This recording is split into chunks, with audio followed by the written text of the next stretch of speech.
Point is, we are going to solve the solve examples. In this topic, how to solve the example? We have to use the formula, that is Q is equal to M into C into delta T. What is meant by Q? Heat energy is represented by capital Q. M is the mass of object. C is the specific heat capacity of the object, and delta T is nothing but temperature difference. That is, while solving the example, you have to take the temperature difference, that is final temperature minus initial temperature. Put that value in the equation. Q is equal to M into C into delta T, and then find the answer. So what is the example first? How much heat energy is necessary to raise the temperature of 5 kg of water from 20 degree to 100 degree Celsius? That is, we have to raise the temperature of water from 20 to 100 degree Celsius. How to solve? First, write down the given quantities. M is equal to 5 kg. C means specific heat capacity of water, 1 kilocalorie per kg degree Celsius. Change in temperature, that is delta T. How to find out? Take a temperature difference, that is 100 minus 20. You will get 80 degrees Celsius. To find out heat energy to be supplied, how much heat energy is necessary to change the temperature from 20 to 100. So capital Q is equal to question mark. Solution: heat energy to be supplied, capital Q is equal to mass of water into specific heat of water into change in temperature of water. So take M into C into delta T. Put all the values. 5 into 1 into 80. So you will get 400 kilocalorie. Always remember, you have to write the unit. Unit of heat energy, kilocalorie. So heat energy necessary to raise the temperature of water is equal to 400 kilocalorie. So first find out delta T, put the values, you will get the answer, and don't forget to write the unit. Next example, a copper sphere of 100 gram mass is heated to raise the temperature to 100 degrees Celsius, and it is released in the water of mass 195 gram and temperature 20 degrees Celsius in a copper calorimeter. If mass of calorimeter is 50 gram, then what is the temperature of water? We know what is meant by calorimeter. Suppose copper sphere is heated to 100 degrees Celsius and it is released in the water. Then what will happen? Then copper sphere loses the heat energy and water and calorimeter gain the heat energy. Here we have to find out what is the maximum possible value of a water when copper sphere of 100 degrees Celsius is put inside that water. So you can see here, first write down the given quantities.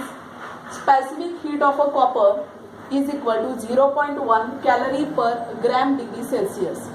Here calorimeter is made up of copper. You can see here in a copper calorimeter. So specific heat of a copper sphere is 0.1 calorie per gram degree Celsius. Also specific heat of a calorimeter which is made up of copper is also 0.1 calorie per gram degree Celsius. Let the water and calorimeter attain the final temperature T. When we put the hot copper sphere inside the calorimeter, then that copper sphere loses heat energy and water and calorimeter gain the heat energy. Suppose the water and calorimeter attain the final temperature, that is capital T, then heat lost by copper ball is equal to, you know the equation, M into C into delta T. So mass of copper into specific heat of copper into decrease in temperature, because here copper sphere loses the heat energy. So capital Q is equal to 100 into 0.1 into, you can see here delta T is nothing but temperature difference. We don't know the decrease in temperature. The initial temperature of copper sphere is 100, but how much decrease in temperature we don't know. So here we are going to write capital T in bracket 100 minus T. Now you can see heat gained by water. What is the heat gained by water? Mass of water into specific heat into increase in temperature. Same formula. So Q1 is equal to 195 into 1 into increase in temperature, that is delta T. How much there is an increase in temperature? So you have to write T minus 20. We don't know the value of T. We have to find out T minus 20. Heat gained by calorimeter, same formula.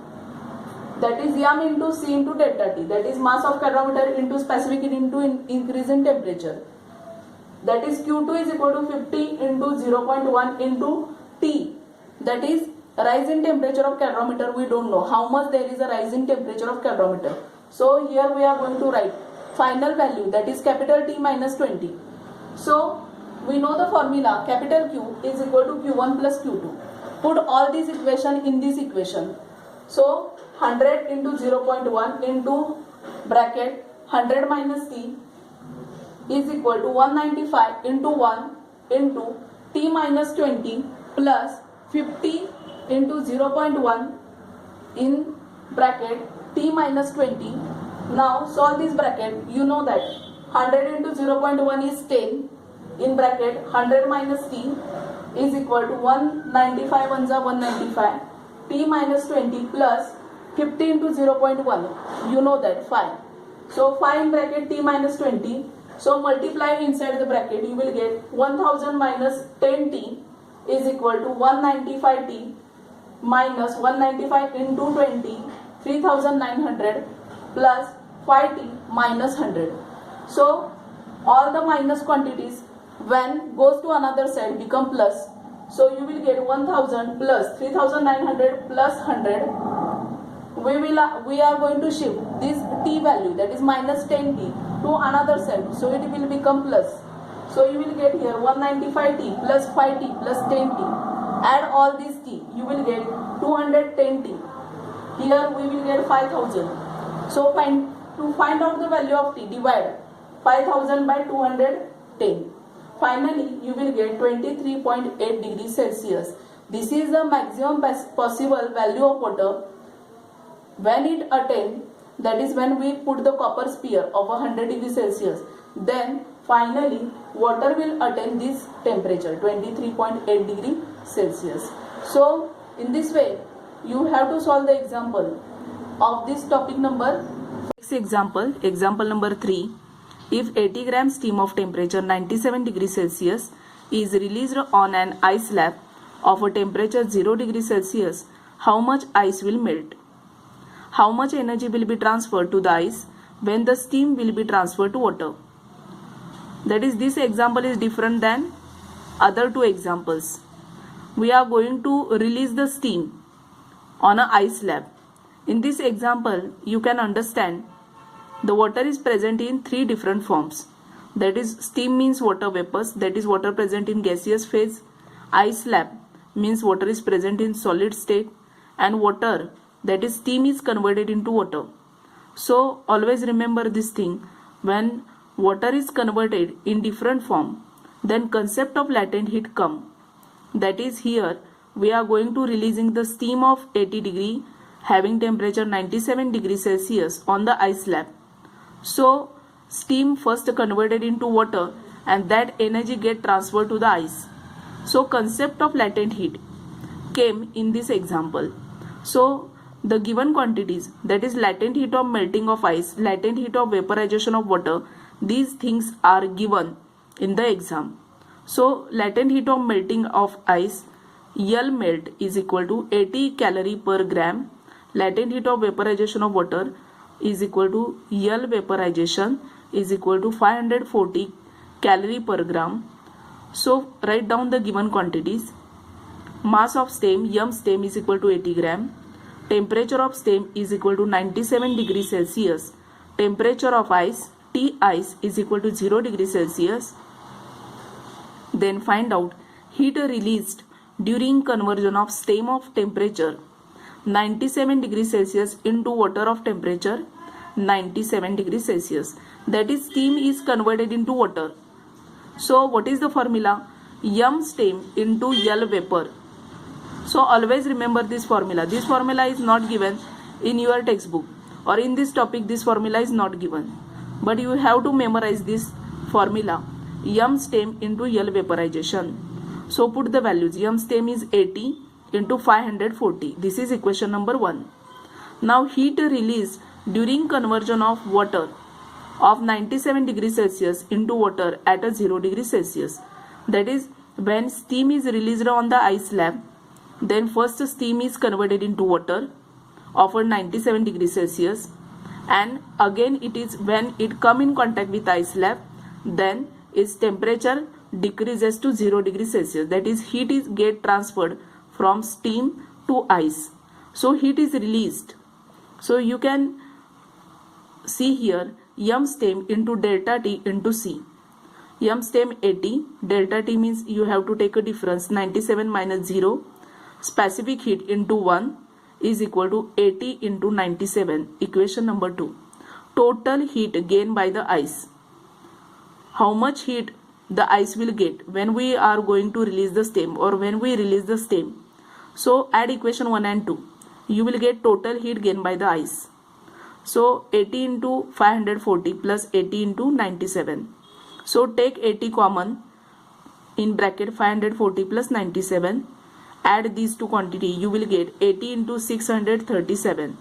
After multiplication you will get 50,960 calorie. We are going to release the stem having temperature 97 degrees Celsius on an ice slab. It start to melt. First that water vapor is converted into water having temperature 97 degrees Celsius, and that heat is gained by the ice and it start to melt. Then how to find out the mass of the ice which is melted? We have to use the formula m ice into L melt is equal to heat gained by the ice. One question came in your mind, why we are using this formula m ice into L melt is equal to heat gained by the ice. This formula is not given in this topic. So why we are using this formula? Because you have to understand, ice start to melt means solid is converted into liquid. When solid is converted into liquid, then concept of latent heat come. That is, during transformation of solid into liquid, heat is absorbed. So we have to use this formula m ice into L melt is equal to heat gained by the ice. So m ice into L melt is equal to 50,960 calorie. We know the value of L melt. Put that value m ice into 80 is equal to 50,960. So finally we will get m ice is equal to 637 gram. Thus 637 gram ice will melt and 50,960 calorie will be given to the ice.